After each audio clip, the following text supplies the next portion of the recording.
बिस्मिल्लाहिर्रहमानिर्रहीम, अस्सलाम वालेकुम। वेलकम टू बिलाल बादशाह यूट्यूब चैनल। फ्रेंड्स, आज हम बात करेंगे यूके के वर्क परमिट के हवाले से कि यूके जिस तरह के आपको पता है कि पिछले साल 2022 में जो जॉब्स थी यूके की health care related, care giver jobs के रिलेटेड जो है उन्होंने बहुत ज़्यादा यानी कि जॉब्स उनको 2 से 2.5 लाख उनको जो है जॉब्स रिक्वायर थी और उन्होंने वो अपना कोटा पूरा किया।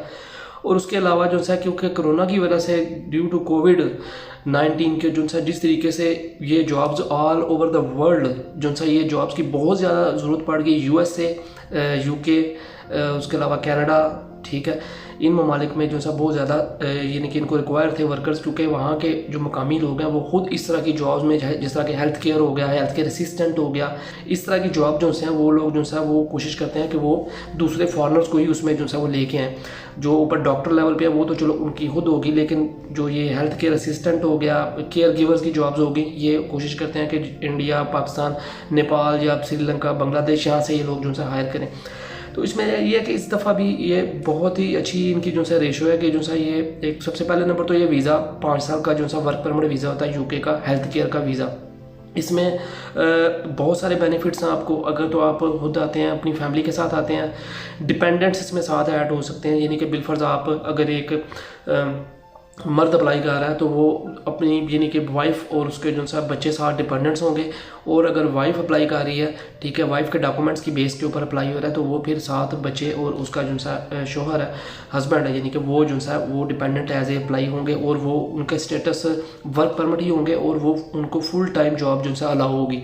वो किसी बल्कि ओपन वर्क होता है उनका जो है ना, वो किसी भी टाइम पे जो है वो किसी भी जगह पे वो जॉब कर सकते हैं। इसके अलावा हेल्थ केयर की जॉब होती क्या है, हेल्थ केयर और केयर गिवर में क्या फ़र्क है जॉब में।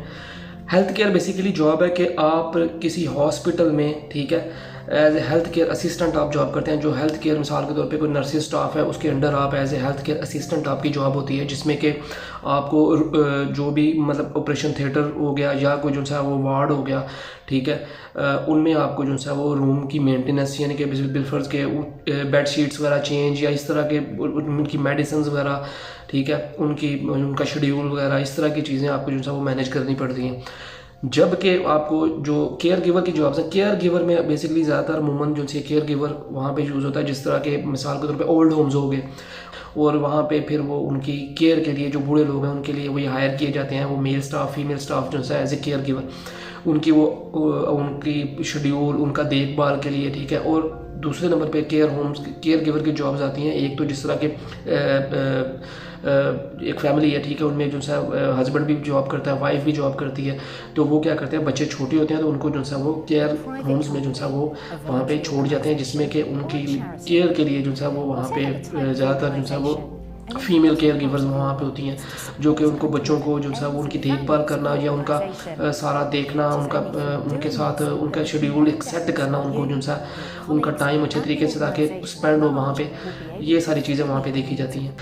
इसके अलावा इसमें जो है डिपेंडेंट्स की जो है ना, इसमें ये फ़ायदा ये है कि जो अगर तो डिपेंडेंट्स छोटे हैं तो उसमें उनकी जो है स्कूलिंग वगैरह या उसके अलावा जो है उनके बेनिफिट्स जो है वहाँ के वो उनको साथ में वो उनको दिए जाते हैं। और इसके अलावा इसमें जो है डॉक्यूमेंट्स की क्या रिक्वायरमेंट है, डॉक्यूमेंट्स की इसमें कोई ख़ास रिक्वायरमेंट नहीं है। वो इसलिए क्योंकि जो है हेल्थ केयर की जो है या इसके रिलेटेड हेल्थ केयर असिस्टेंट हो गए, इसके रिलेटेड जो जॉब्स होती हैं वो ज़रा लोअर कैटेगरी में आ जाती हैं। और इसमें सबसे बड़ी बात यह है कि ये इसके चांसेस जो है ना वीज़ा के, आपके सबसे बड़ी बात तो यह है कि अगर तो आपको वो कंपनी हायर करती है जो कि होम ऑफिस में रजिस्टर्ड है, ठीक है, वो इदारा।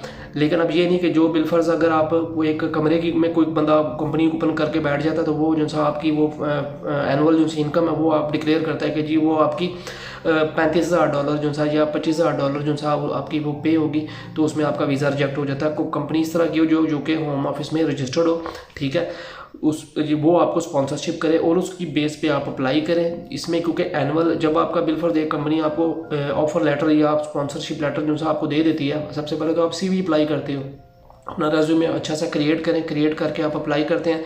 किस जगह अप्लाई करते हैं वो मैं आपको आगे बताता हूँ। और अगर जो है आप उनकी रिक्वायरमेंट पे पूरा उतरते हो तो आपका एक लिटल सा छोटा सा इंटरव्यू लेते हैं, ठीक है, लाइव। तो उसके बाद जो है आप उनकी जॉब जो है वो आपको स्पॉन्सरशिप सेंड करते हैं, फिर आप अपने रिलेटेड डॉक्यूमेंट जो है बिल फर्ज के उसके साथ डॉक्यूमेंट्स क्या अटैच करते हैं, वो डॉक्यूमेंट्स आपके होते हैं आपके एजुकेशन डॉक्यूमेंट्स होते हैं। इसके अलावा इंग्लिश प्रोफिशिएंसी जो है ना आपका वो सर्टिफिकेट होता है, जिसमें आइल्स हो गया, ठीक है, टोफल हो गया। और इसमें आइल्स में अगर आप करते हैं तो आइल्स में ज़्यादा बैंड रिक्वायर नहीं, आपके इसमें जो है 4.5 से B1 यानी कि आपका 4.5 बैंड से 5 बैंड तक भी आपका चल जाता है। तो इसमें यह है कि ये आपके जो साथ जब ये आइल्स साथ अटैच करते हैं तो ये सारे डॉक्यूमेंट्स अपनी बैंक स्टेटमेंट आप साथ अटैच करते हैं, वो कि आपकी जो सा है आपके 2 या 3 महीने के आपके वहाँ पे जाके जब आप वहाँ पे पहुँच जाते हैं तो वहाँ पे आपके 2-3 महीने का बुकबाज का सैलरी लेट हो जाती है या कुछ इस तरह के मसले मसाइल बन जाते हैं। 2 या 3 मंथ के आपके पास एक्सपेंसेस होने चाहिए जो कि आपके फंड में शो हो रहे हैं। ये सारे डॉक्यूमेंट्स लगा के जब आप केस अप्लाई करते हैं तो उस केस में ये शो होता है कि यानी कि आपकी एनुअल इनकम जो है 25,600 पाउंड से नीचे सालाना नहीं होनी चाहिए। अगर उससे नीचे होती है तो वो जो है आपका वीज़ा रिजेक्ट हो जाता है। और जो कंपनी आपको स्पॉन्सरशिप लेटर दे रही है, ठीक है, या आपको ऑफर लेटर दे रही है, वो कंपनी वहाँ पे रजिस्टर्ड हो और वो कंपनी वेल नोन कंपनी होनी चाहिए।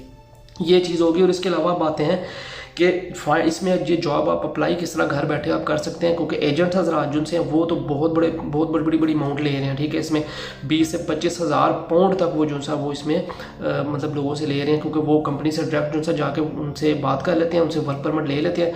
वो अगर उनको फ़ी वर्क परमिट अगर जो सा वो उनसे केयर गिवर जॉब है हेल्थ केयर की, अगर वो 5,000 6,000 7,000 पाउंड का अगर वो इन्वेस्ट करते हैं उस पर, तो वो यहाँ पे पाकिस्तान या इंडिया जैसे ममालिक में 20 से 25,000 पाउंड तक वो जो है आपसे वो मतलब कि रिक्वायर करते हैं, आपसे वो इस चीज़ के लेते हैं पैसे और आपका अप्लाई करवाते हैं। तो उससे बेहतर है कि आप खुद अप्लाई करें, फ्री ऑफ कॉस्ट है, घर बैठ के अप्लाई करना है। कोशिश करें ज़्यादा से ज़्यादा कंपनीज़ में अप्लाई करें। कंपनीज़ जो सी अप्लाई करनी है आपसे, सबसे पहले मैं डिस्क्रिप्शन में मैं लिंक भी दे देता हूँ।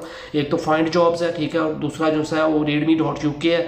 इन दोनों कंपनीज़ में आप अप्लाई कर सकते हैं। अपनी CV यहाँ पर अप्लाई करें। अप्लाई करने के बाद आप जो है कुछ टाइम वेट करें, ठीक है। वेट करने के बाद जो है फिर अगर आपको कोई अप्लाई या उनका रिप्लाई आता है तो ठीक है, अदरवाइज आप मज़ीद फर्दर आप उसमें में जो सा वो हेल्थ केयर की केयर गिवर की जॉब्स अप्लाई करें। लेकिन उसके लिए स्टडी आपकी जो है ना मिनिमम इंटर लेवल आपका होना चाहिए, और साथ में आपका जो सा ये अगर आपका 6 महीने साल का कोई डिप्लोमा हेल्थ केयर या इससे रिलेटेड कोई आपका एक्सपीरियंस है तो वो आपने उसमें लाजमी शो करना है। प्लस आइल्स के आपके पास 4.5 बैंड से लेकर 5.0 बैंड तक होने चाहिए।